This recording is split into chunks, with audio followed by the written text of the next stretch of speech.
Hello everyone, welcome to the video lecture series of Mathematics 4. The subject code is KAS302/KAS402 and here we are in lecture number 11 of unit number 4.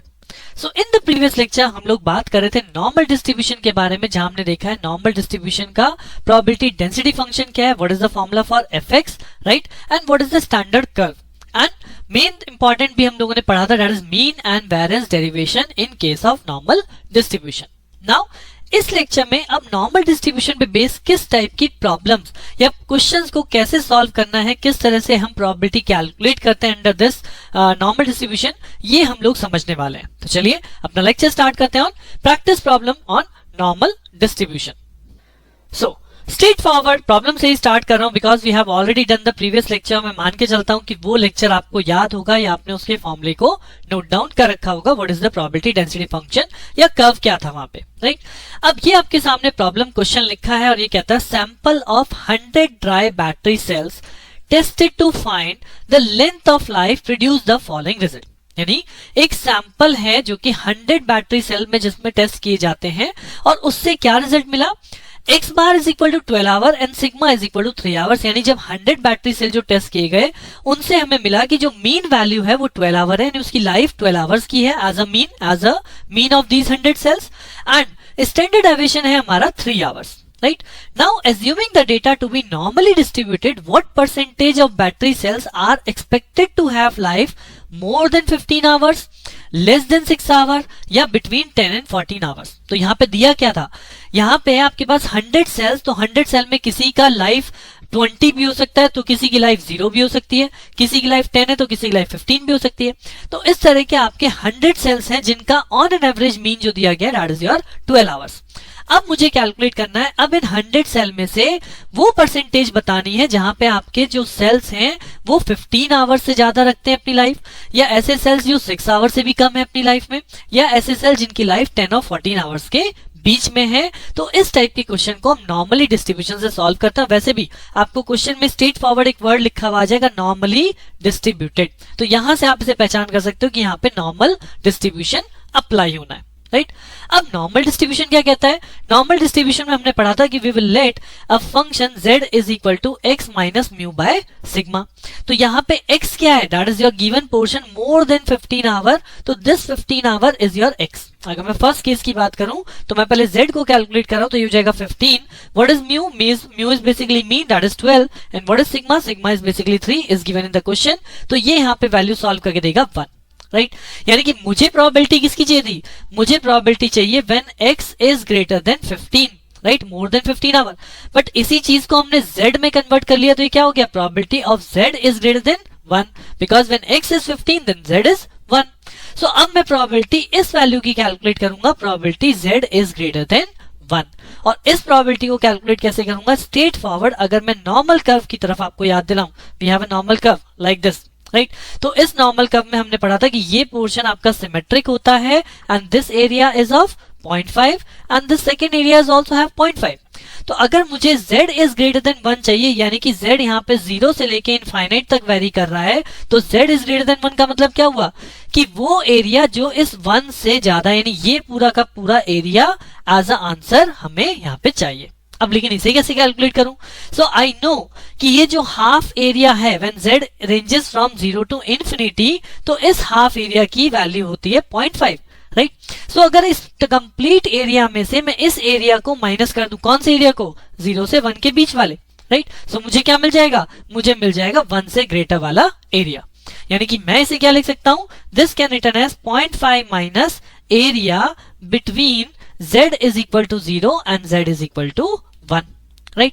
अब ये जो condition है ये आपको question में given आ सकती है कि for the normal curve z is equal to 0 और z इज इक्वल टू 1 के बीच में कितना एरिया होता है. और अगर क्वेश्चन में मेंशन नहीं है तो you have supplied a particular table जिसे हम नॉर्मल टेबल बोलते हैं, and this is the normal table type of table जहां से आपको ये वैल्यू लुकअप करनी पड़ेगी. अभी वैल्यू कैसे लुकअप करेंगे, फ्रॉम दिस नॉर्मल टेबल. यहाँ पे आपको z गिवन होता है, तो इस z को आप यहाँ पे देखोगे हमें कौन सी वैल्यू चाहिए, 1 के लिए, राइट तो इस टेबल के अंदर ये जो वैल्यू यहाँ पे बनी है 0.1, 0.2, 0.3, 0.4, 0.5, 0.6, 0.7, 0.8, 0.9 and this is the value 1. अब 1 के आगे हो सकता है आपके पास यहाँ पे 1.1 बनता या 1.15 बनता because it is what, it is a normal distribution. Right so अभी यहाँ पे केवल 1 है तो 1 के आगे मेरे पास पॉइंट में क्या लग रहा है, दैट इज 1.00.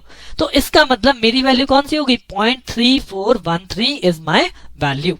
राइट तो z हमेशा 0 से आपका स्टार्ट हुआ और 0 से 1 के बीच में यानी 0 और 1 का मैंने एरिया लिया वो कितना है, दैट इज 0.3413. तो ये वैल्यू मुझे यहाँ पे लिखनी है तो मेरा आंसर हो जाएगा 0.5 माइनस 0.3413 और इसको सॉल्व करेंगे तो ये मिलेगा 0.1587. right so this is the probability कि how many cells are having life more than 15 hours, जिसको हमने नॉर्मल स्टैंडर्ड कर्व में चेंज करके तब सॉल्व कर लिया. तो ये तो प्रोबेबिलिटी है ना. But now what is the percentage, ये आपसे पूछा जाए what are the number of sales.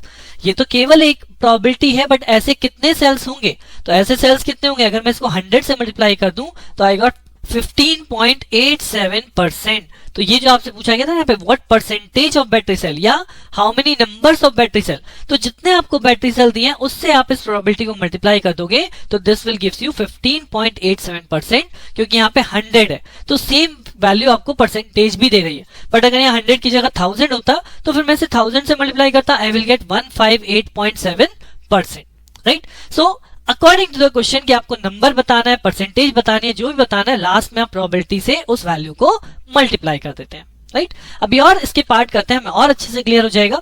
So second part में वो कहता है what is the probability that the bulb having life expected less than 6 hours. Right अब अगर सेकंड पार्ट को देखूं तो यहाँ पे कहता है लेस देन 6 आवर. तो इसका मतलब क्या हुआ, यानी अब की बार मेरे लिए x जो हो गया यहाँ पे x बिकम 6 और मुझे किसकी प्रोबेबिलिटी कैलकुलेट करनी है, probability x is less than 6. This is my second case. तो अगर x की वैल्यू 6 है तो what is the value of z, again by using the same formula. अब की बार x की जगह क्या पुट करूंगा 6, तो 6 माइनस 12/3 यानी कि अब की बार बनेगा 6 माइनस 12/3 दैट इज -2. तो probability when x is less than 6, यही बोला गया था कि लेस देन 6 आवर. तो probability x is less than 6 का मतलब हो गया कि probability that z is less than -2. और इसका मतलब क्या हुआ कि ये जो हमारा कर्व होता है इससे -2 से लेस वाला पार्ट जो एरिया है वो मेरा आंसर है. अब क्योंकि ये दोनों एरिया सिमेट्रिकल होते हैं और यहाँ आपको नेगेटिव वैल्यू नहीं दी जाती z की, तो हम यहाँ नेगेटिव कैलकुलेट नहीं करते. इसका मतलब क्या होगा, इसका मतलब होगा कि हम इसका सिमेट्रिकल यानी यहाँ वाला एरिया कैलकुलेट कर लें. तो इसका मतलब हम लिख सकते हैं probability z is greater then 2.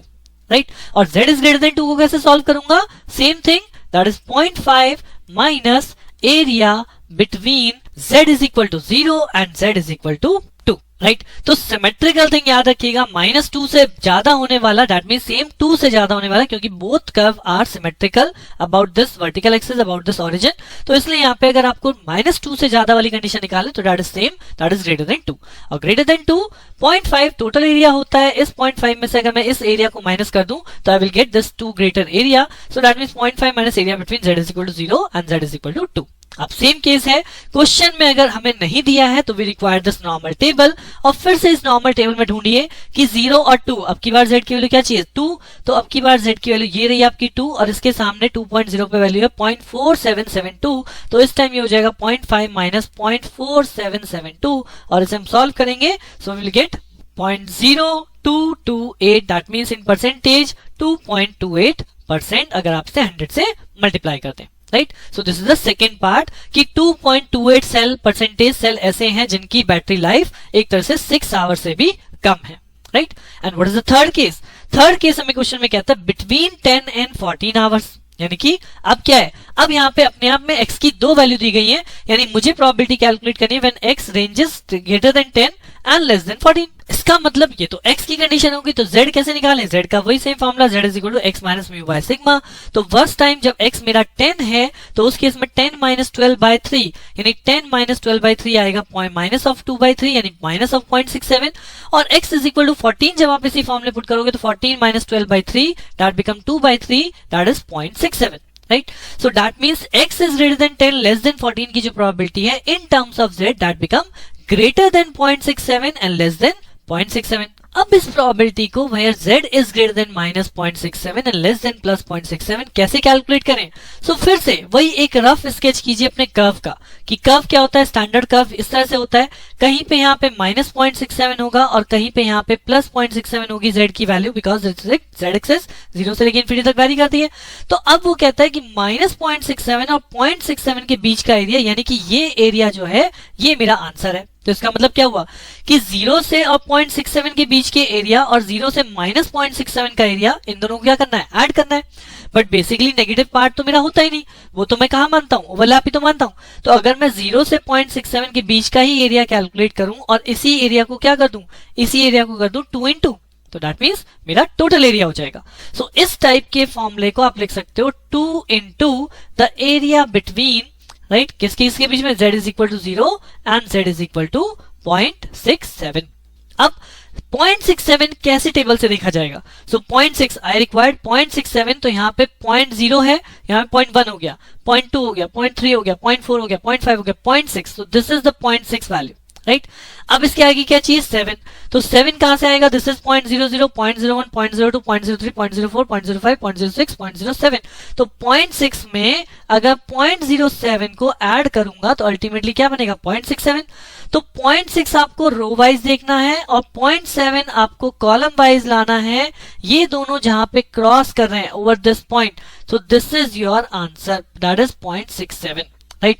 और अगर मैं यहां से अब इस लाइन को हटा दूं तो यहाँ पे दोबारा देखिए, यहाँ पे 0.6 था और यहाँ पे 0.7 था, तो दिस आंसर इज 0.2485, यानी कि हमारा आंसर क्या बना, हमारा आंसर बना था 2 into area between 0 and 0.67 for z की वैल्यू, राइट। और ये वैल्यू कितनी है, that is 2 into 0.2485, so this become equal to 0.4970 and this is given as 49.7%, right.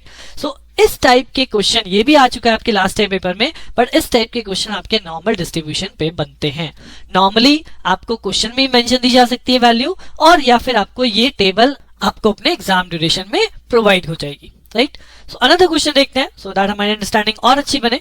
So this is next question, जहां पे मैंने टेबल की जगह वैल्यू को इसी क्वेश्चन के अंदर इंसर्ट कर दिया है। कैसे, अभी क्वेश्चन कहता है assume mean height of soldiers to be 68.22 inches with a variance of 10.8 inches square, right?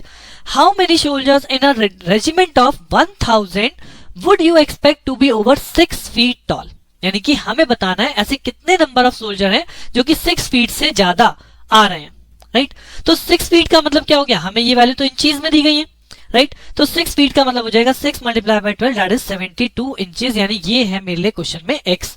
What is x bar? X bar is 68.22 inches. And what is variance? Variance sigma is equal to 10.8. तो based on this values हम calculate कर सकते हैं z is equal to x minus mu by sigma.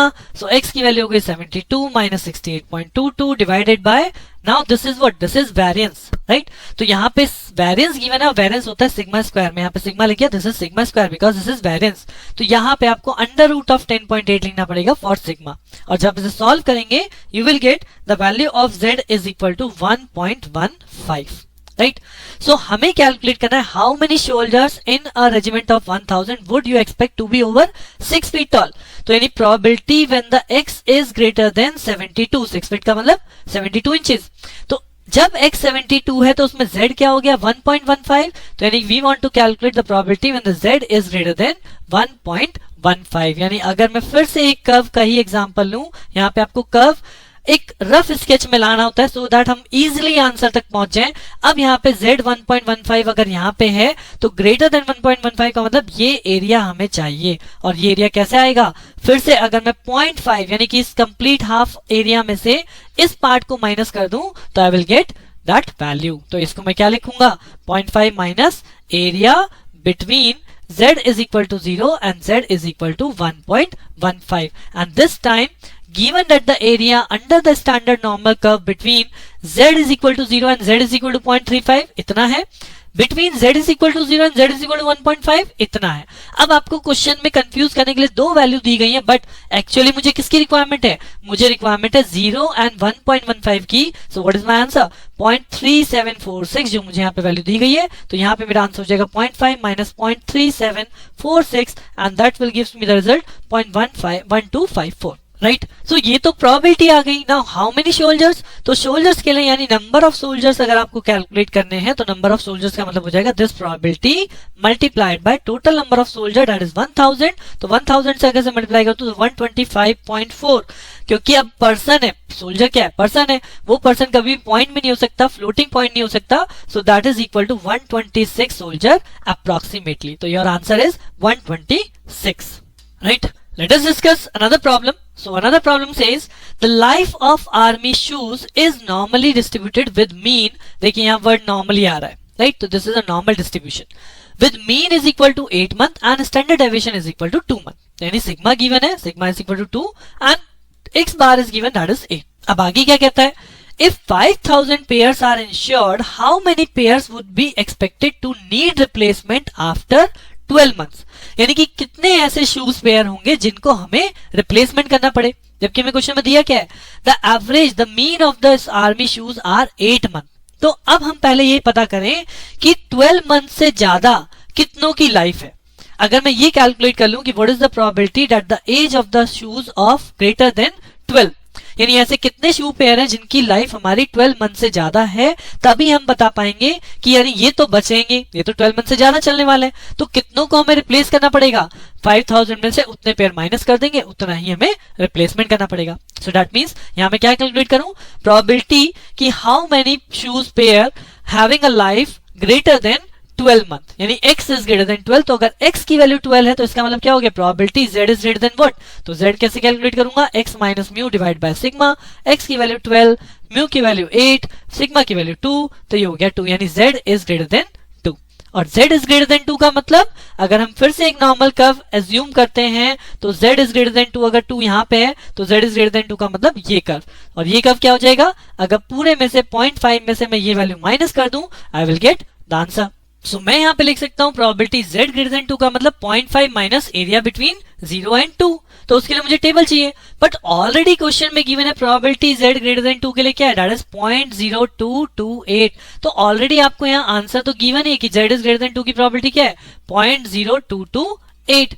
अब अगर ये probability है कि दिस इज द प्रोबेबिलिटी कि इतने शूज आपके कब चलने हैं, 12 मंथ से ऊपर चलने हैं, तो हाउ मेनी शूज की कैलकुलेशन कैसे करूंगा, 5000 multiply by 0.0228 gives me 114 pairs, यानी 114 शूज पेयर ऐसे हैं जिनकी लाइफ 12 मंथ से ज्यादा है। तो जिनकी लाइफ 12 मंथ से ज्यादा है वो तो रिप्लेसमेंट चाहेंगे नहीं, रिप्लेसमेंट कौन चाहेगा, नाउ 5000 टोटल में से 114 को माइनस किया, so after 12 months I need 4886 shoes pair को रिप्लेस करना पड़ेगा, क्योंकि इनकी जो लाइफ है वो 12 मंथ से ज्यादा है ही नहीं, ऑन एन एवरेज 8 थी, तो 12 मंथ से ज्यादा कितने हैं, 114। सो दैट मीन्स मुझे 5000 माइनस 114 यानी कि 4886 पेयर्स को रिप्लेस करना पड़ेगा, राइट। सो क्वेश्चन का मतलब समझना पड़ता है, उसी के अकॉर्डिंग आपको यहाँ पे क्वेश्चन को सॉल्व करना है, बट किस तरह से कर्व कैलकुलेशन करनी है, प्रोबेबिलिटी कैलकुलेशन करनी है, अब आप लोग समझ गए होंगे। एक लास्ट क्वेश्चन और रखा है मैंने इसी लेक्चर में, and this question is also comes in your last year paper. So this question says the daily wages of 1000 workers are distributed around a mean of ₹140 and with a standard deviation of ₹10, यानी कि straight forward आपको mean मिल गया 140, sigma मिल गया that is 10, और यहाँ पे distributed are distributed, तो डिस्ट्रीब्यूटेड जब मीन और स्टैंडर्ड डेविएशन है तो नॉर्मल डिस्ट्रीब्यूशन वाला ही केस है। Now it says estimate the number of worker whose daily wages will be between 140 and 144, right, यानी कि सबसे पहले 140 और 144 का मतलब probability when x is greater than 140 and less than 144, तो दोनों ही केस में मैं z को कैलकुलेट करूंगा, and z is calculated by x minus mu divide by sigma. तो एक बार x को आप रखोगे 140 माइनस म्यू है हमारा 140 डिवाइड बाय सिग्मा, तो अल्टीमेटली तो 0 हो गया, 140 माइनस 140। और सिमिलरली दूसरी वैल्यू क्या रखेंगे हम, यहाँ पे दूसरी वैल्यू 144 है, तो 144 माइनस 140 डिवाइड बाय सिग्मा 10, तो ये हो जाएगा 0.4, यानी कि probability x greater than 140 less than 144 मतलब probability z is greater then 0 less than 0.4, यानी कि अगर हम इसे कैलकुलेट करें, वही सेम चीज एक कर्व एज्यूम करें तो 0 से लेके 0.4 यानी कि 0 से ग्रेटर बट 0.4 से कम। तो ये अब की बार मेरा आंसर है, आई रिक्वायर्ड दिस एरिया। सो ये एरिया कैसे आएगा? डायरेक्टली अगर मैं अपनी नॉर्मल टेबल पे जाऊं और उस नॉर्मल टेबल पे देखूं what is the value of 0.4, तो 0.4 पे वैल्यू है 0.1554। तो this is my answer, 0.1554 is the probability when z greater than 0 less than 0.4। तो how many workers, estimate the number of workers. तो नंबर ऑफ वर्कर कैसे निकालूंगा? टोटल वर्कर कितना है? 1000। तो नंबर ऑफ वर्कर्स हो जाएंगे that is 1000 multiply by 0.1554 that is 155.4, जिसे हम अप्रोक्सीमेट लिख देंगे 155 workers, right. Similarly second part देख लीजिए, ये कहता है लेस देन ₹126, यानी ऐसे कितने वर्कर हैं जिनका डेली बेसिस 126 से बिलो है, यानी probability of x less than 126, that means probability of z। z की वैल्यू निकाल लीजिए, z क्या होगा? 126 minus what is sigma, what is mu, that is 140 divide by sigma, sigma is 10, right. तो इसे सॉल्व करेंगे, यहां से आपको वैल्यू मिल जाएगी दैट इज 1.4। तो z is less than 1.4 with negative, यहाँ पे मिलेगा माइनस ऑफ 140 है ना, तो minus 1.4, right. So probability z is less than minus 1.4। फिर से सेम चीज, अगर मैं कर्व यहाँ पे ड्रॉ करता हूं तो इस कर्व में माइनस 1.4 से लेस देन, यानी इस पूरे एरिया की हमें रिक्वायरमेंट है। और ये एरिया क्या होगा? अगर मैं 1.4 से ज्यादा वाला एरिया भी निकाल लूं तो भी सेम केस है, बिकॉज सिमेट्रिकल होते हैं। और 1.4 से ज्यादा वाला एरिया क्या हो गया? यानी किसी क्या लिखूंगा? Probability z is greater than 1.4। और इसका मतलब हो गया 0.5 minus area between z is equal to 0 and z is equal to 1.4। यानी कि फिर से टेबल पे जाना है और टेबल से आपको z इज इक्वल टू 0 1.4, यानी 1.4 ये रहा, इसमें वैल्यू है 0.4192, राइट। सो यहां से आपको मिलेगा 0.5 minus 0.4192, the area between 0 and 1.4, right. इसको सॉल्व करेंगे, आई विल गेट 0.0808, और 0.0808 को अगर 1000 से मल्टीप्लाई करूंगा so I get 81 worker, approximately 80.8, that is 81 worker. तो 81 वर्कर ऐसे होंगे जिनका वेजेस लेस देन 126 है। एंड आई होप अब ये थर्ड पार्ट आप बहुत इजीली कर पाएंगे। तो मैं यहाँ पे आपको कहूंगा कि वीडियो को पॉज कीजिए और ये थर्ड पार्ट मोर देन ₹160 इसको कैलकुलेट कीजिए, यानी कि probability x is greater then 160, इसके लिए कैलकुलेशन करनी है। इसका मतलब probability z greater than what? तो फिर से आपको वही z की वैल्यू कैलकुलेट करनी है by the formula x minus mu by sigma. x है आपकी बार 160, म्यू 140 डिवाइड बाय सिग्मा, तो यहाँ पे आपको वैल्यू मिलेगी 2। तो z इज ग्रेटर देन 2। अब आप यहाँ पे कर्व बनाइए और z इज ग्रेटर देन 2 का मतलब हो गया 0.5 माइनस, अगर मैं टेबल पे जाऊं z इज इक्वल टू 2, यानी z इज ग्रेटर देन 2, 0 से 2 वाला एरिया देखना है, तो 2 पे वैल्यू है 0.4772, तो ये हो जाएगा 0.4772, जिसे आप माइनस करेंगे and you will get 0.0228। and what are the number of worker? Multiply by 1000, so this time you will get approximately 23 workers, right? So in this way the problems for normal distribution are solved। बहुत important हैं, हर बार आपके paper में पूछी जाती हैं। सो I hope कि after doing this lecture आप normal distribution पे बेस्ड प्रॉब्लम्स जरूर अटेम्प्ट करेंगे। And with this lecture your unit number 4 जो बेसिकली हम लोग पढ़ रहे हैं दैट इज स्टैट्स टेक्निक 2, ये आपका ओवर होता है। The main things are the Poisson, normal and binomial distribution, और उसके पहले हम लोगों ने किया था बेसिक प्रोबेबिलिटी के क्वेश्चन। तो कहीं से भी आपका क्वेश्चन पुटअप हो सकता है। सो पूरी की पूरी बहुत इंपॉर्टेंट है, बहुत इजी भी लगती है मुझे। सो ट्राई कीजिएगा कि आप इसे max to max number score कर सकें, राइट। विद दिस आपका ये lecture complete, unit complete. Now from the next lecture हम लोग बात करेंगे यूनिट नंबर 5 की, that is stats technique number 3। सो बने रहिए मेरे साथ, मिलते हैं नेक्स्ट लेक्चर में। Thank you.